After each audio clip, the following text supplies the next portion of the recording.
প্রিয় দর্শক, আসসালামু আলাইকুম রহমতুল্লাহি ওয়া বারাকাতুহু। এগুলো হচ্ছে আমাদের নিউ হোপের মুরগি বাচ্চাগুলো। এগুলোর বয়স হচ্ছে আজকে 12 দিন।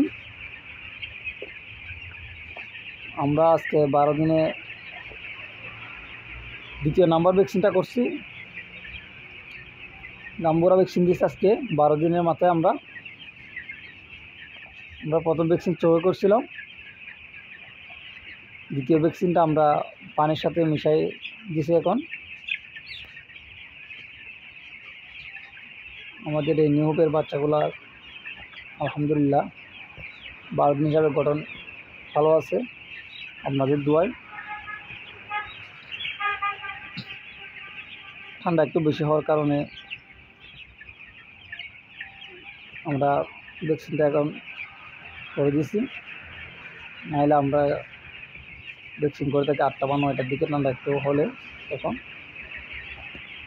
ইনশাল্লাহ আমরা আজকে ভ্যাকসিন করার পর AD3 দিয়ে পানি দিব। 1 ml 2 লিটার পানিতে করে দিব আজকে আমরা। কালকে থেকে আমরা মেডিসিন চেঞ্জ করব ইনশাল্লাহ। আমাদেরকে ভিডিও দিব কাল থেকে আমরা কোন মেডিসিন দিব সেটা।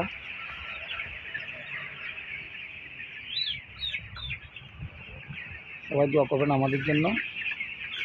এটা হচ্ছে আমাদের আসিফ ভাই, প্রান্তিক খামারি। আপনারা তো ওনাকে চিনেনি, ভাইরাল প্রান্তিক খামারি আসিফ। এটা তো ওনাকে চিনে রাখেন। কোনো পরামর্শ লাগলে আপনারা কমেন্ট বললে উনি গিয়ে আপনাদেরকে ইনশাল্লাহ পরামর্শ দিবে। নতুন কোনো উদ্যোক্তা হতে চাইলে অবশ্যই প্রান্তিক খামার আসিফ ভাইয়ের পরামর্শ নিতে চাইবেন। সবাই দোয়া করবেন আমাদের জন্য। আসসালামু আলাইকুম রহমতুল্লাহি ওয়া বারাকাতুহু।